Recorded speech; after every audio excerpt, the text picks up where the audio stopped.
Amour d'escale. Le capitaine Macnie, plus généralement connu dans la marine écossaise sous le nom de capitaine Steelcock, était ce qu'on appelle un gaillard. Un charmant gaillard, mais un rude gaillard. Sa taille se composait de 6 pieds anglais et de 2 pouces de même nationalité, ce qui équivaut, dans notre cher système métrique, à 2 mètres et quelques centimètres. Fort élégant, impassible comme la statue de Nelson, aimant les femmes jusqu'à l'oubli des devoirs les plus élémentaires, Steelcock était un des rares hommes de la marine écossaise portant le monocle avec autant de parti pris. Les hommes du Topsy-Turvy, un joli 3-mâts dont il était maître après Dieu, prétendaient même qu'il couchait avec. Personne, d'ailleurs, dans l'équipage du Topsy-Turvy, ne se souvenait avoir vu Steelcock se mêler de quoi que ce fût qui ressemblât à un commandement ou à une manœuvre. Les mains derrière le dos, toujours élégamment vêtu, quelles que fussent les perturbations météorologiques, il se promenait sur le pont de son navire, avec l'air flâneur et détaché que prennent les gentlemen d'Édimbourg dans Prince Street. Chaque fois que son second, un de ces vieux salés de Dodie pour qui la mer est sans voile et le ciel sans mystère, lui communiquait le point, Steelcock s'efforçait de paraître prodigieusement intéressé, mais on sentait que son esprit était loin et qu'il se fichait bien des longitudes et latitudes par lesquelles on pouvait se trouver. Ah! Oui, il était loin, l'esprit de Steelcock. Oh! Combien loin! Steelcock pensait aux femmes qu'il venait de quitter, aux femmes qu'il allait revoir, aux femmes, quoi?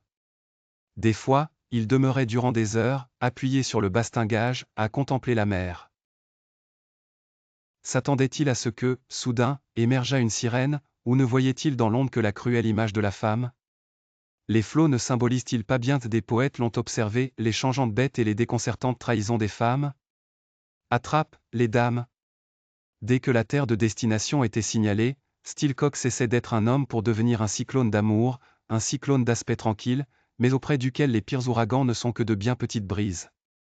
Aussitôt le navire à quai, Steelcock filait, laissant son vieux forban de second se débrouiller avec la douane et les shipbrokers, et le voilà qui partait par la ville. N'allez pas croire au moins que le distingué capitaine se jetait, tel un fauve, sur la première chair à plaisir venue, comme il s'en trouve trop, hélas, dans les ports de mer. Oh! Que non! Steelcock aimait la femme pour la femme mais il l'aimait aussi pour l'amour, rien ne lui semblant plus délicieux que d'être aimé exclusivement, et pour soi-même. Avec lui, du reste, ça ne traînait pas, il aimait tant les femmes qu'il fallait bien que les femmes l'aimassent. Les aventures venaient toutes seules à ce grand beau gars. Et puis, le monocle bien porté jouit encore d'un vif prestige dans les colonies et autres parages analogues. Un jour pourtant, cette ridicule manie lui passa de vouloir, comme si c'était possible, qu'une femme aimât lui tout seul. C'était à Saint-Pierre, en Martinique. Steelcock avait fait connaissance de la plus délicieuse créole qu'on pût rêver. Il faudrait arracher des plumes aux anges du bon Dieu et les tremper dans l'azur du ciel pour écrire les mots qui diraient les charmes de cette jeune femme. Le lecteur comprendra que je m'abstienne de cette opération cruelle et peu à ma portée, pour le moment.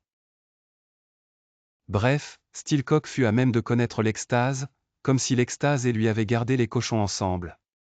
C'est bête, mais c'est ainsi, les moments heureux coulant plus vite que les autres, mon Dieu, comme la vie est mal arrangée, le moment du départ arriva, et Steelcock ne pouvait se décider à quitter l'idole. Le Topsy-Turvy était en rade, paré à prendre le large, n'attendant plus que son capitaine. Steelcock enfin prit son parti.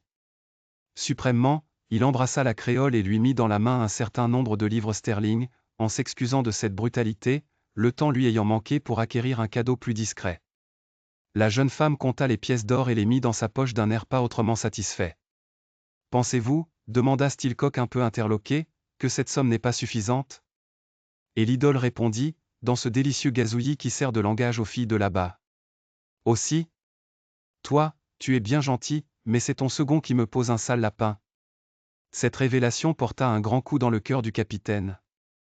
Un voile se déchira en lui, et il vit ce que c'est que les femmes, en définitive.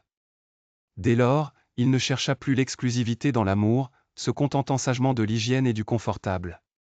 Quand il débarqua dans les pays, tout droit il alla chez les amoureuses professionnelles, comme on va chez le marchand de conserves et de porc salé.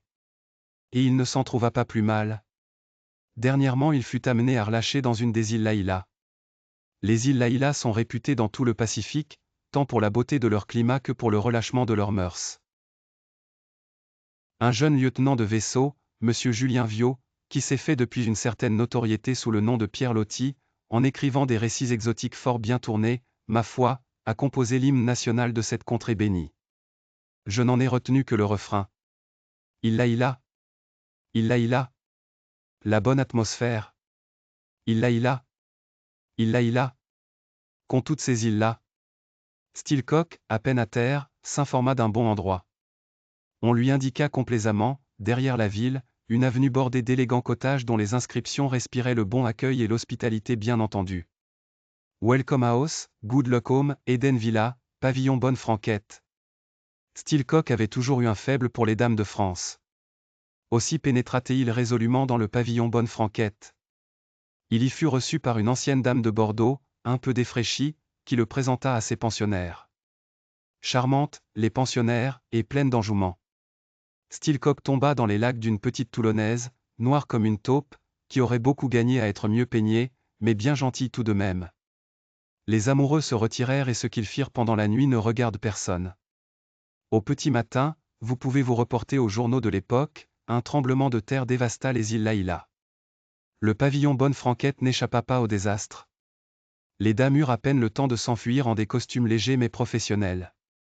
Seuls, Steelcock et sa compagne manquaient à l'appel.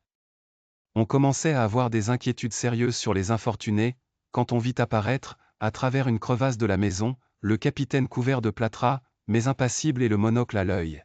« Dites mesdames, cria Steelcock à la dame de Bordeaux, envoyez-moi une autre fille.